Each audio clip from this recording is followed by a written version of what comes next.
Hi there, and welcome to this week's presentation. Um, so this week we're going to be talking about Twitter Bootstrap.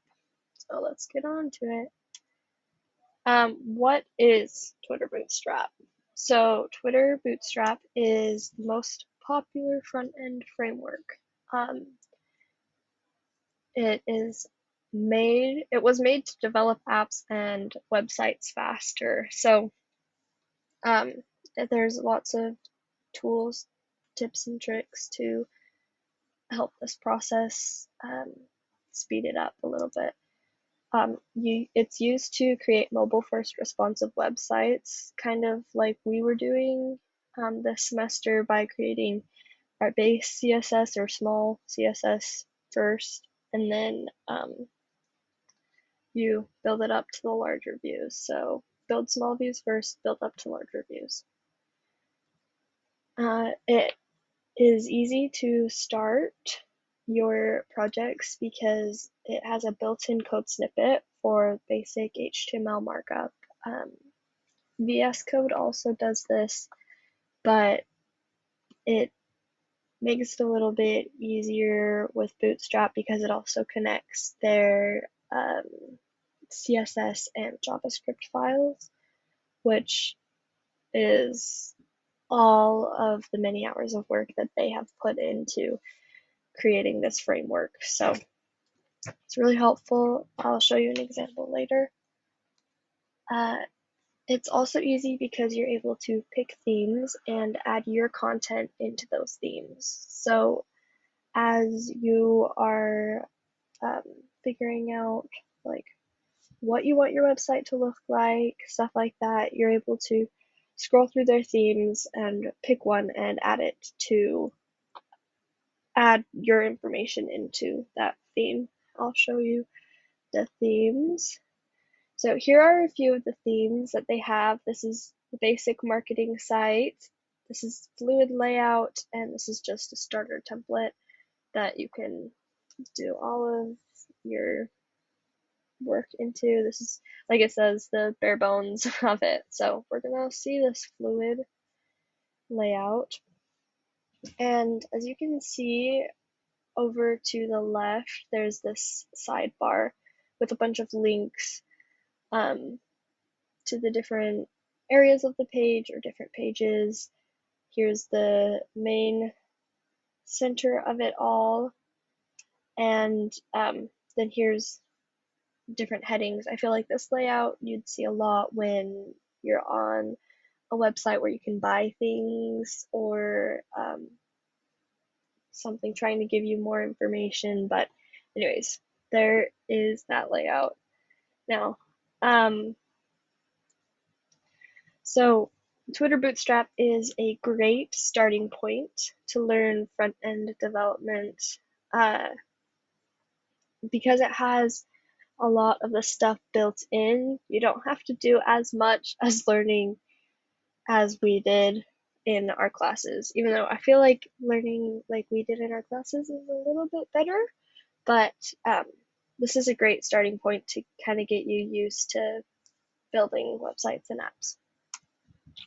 It is created for developers and designers. So kind of as we said earlier, uh, it is focused on developers because of the built-in code snippet, and um, it is there for designers because you can just pick the themes and add your content. So people that haven't quite learned much of the code and kind of just want to get straight to the nitty-gritty design of it all, they can just pick themes and add their content to it.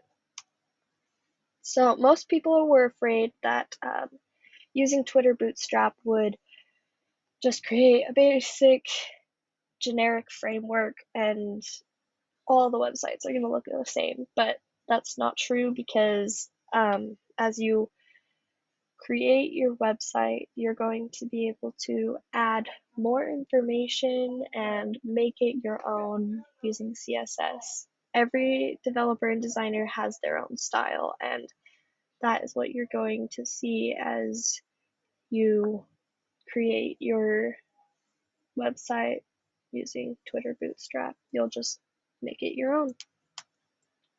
So some history on Twitter Bootstrap is it was developed by two people at Twitter, Mark Otto and Jacob Thornton. So that's where it gets its name, Twitter Bootstrap, because they work at Twitter.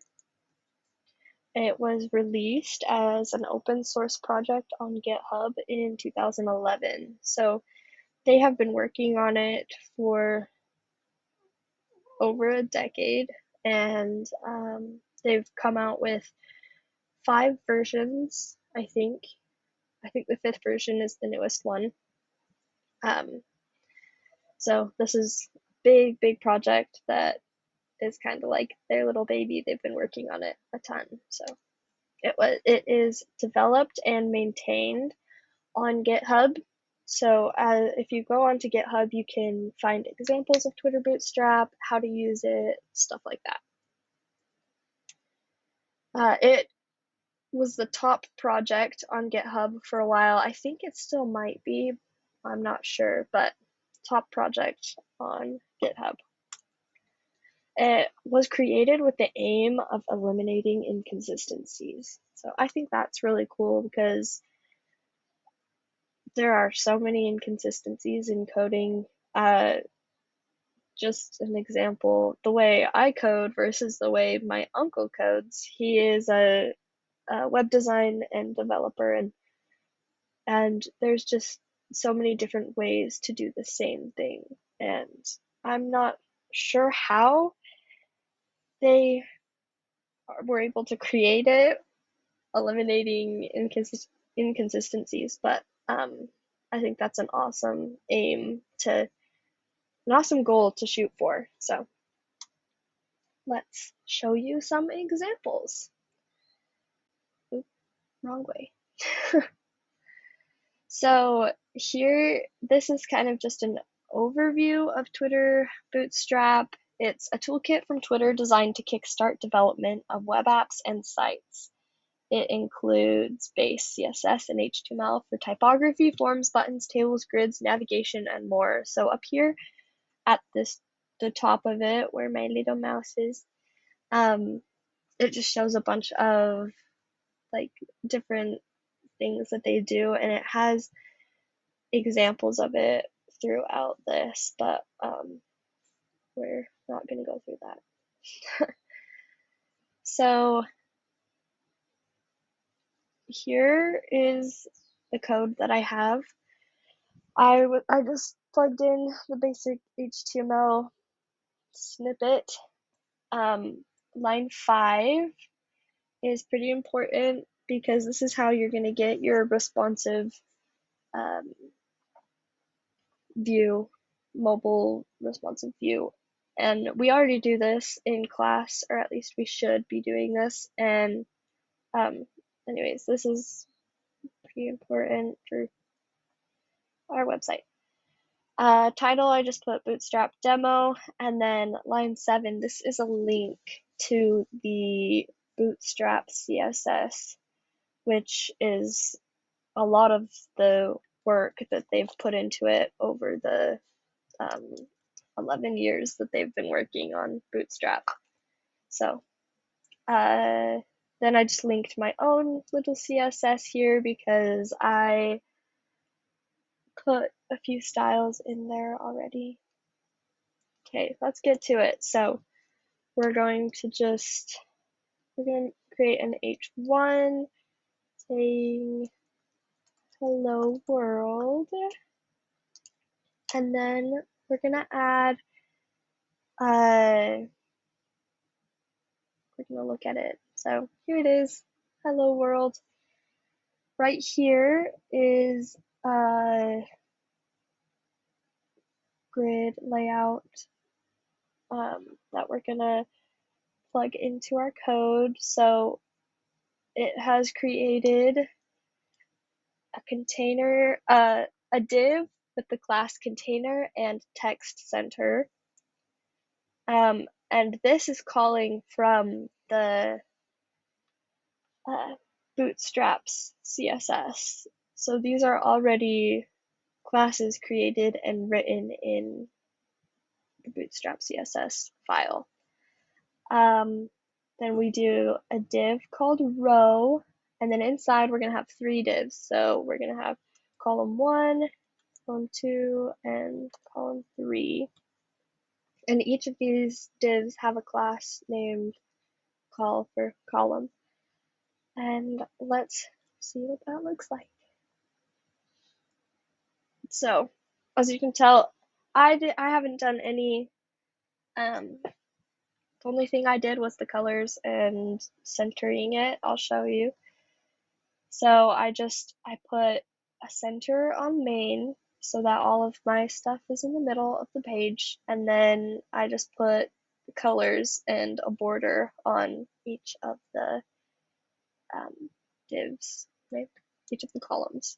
So this is set up in as part of Bootstrap. So that's what is pretty cool is they've set up all of this stuff. They set up a JavaScript file that helps with like pop-ups or a carousel, scrolling through pictures in the front of on your home page. You know how they do that. Okay, now this shows you like how it works, and kind of like I said, it's basically all from their CSS file, what they've created. And then let's go down here. We're gonna look at one with more than one row. So what they've done here is we have the same container and text center class, but this one has 2 rows, 2 different divs called row with their columns in there. So it auto adjusts to make each column an equal space. So as you can tell here, the one that we had only 2 columns, they filled the space completely with themselves. And then the 3, it's all equal. So they're each 1 FR so that they're taking up the space that they need to fill those sections. So that's just a little bit about Twitter Bootstrap, and it's amazing. Like, I can't even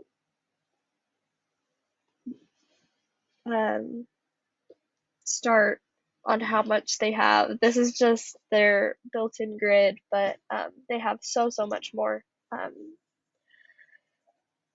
Anyways, that is my start on Twitter Bootstrap. Hope you learned something. Thank you for watching.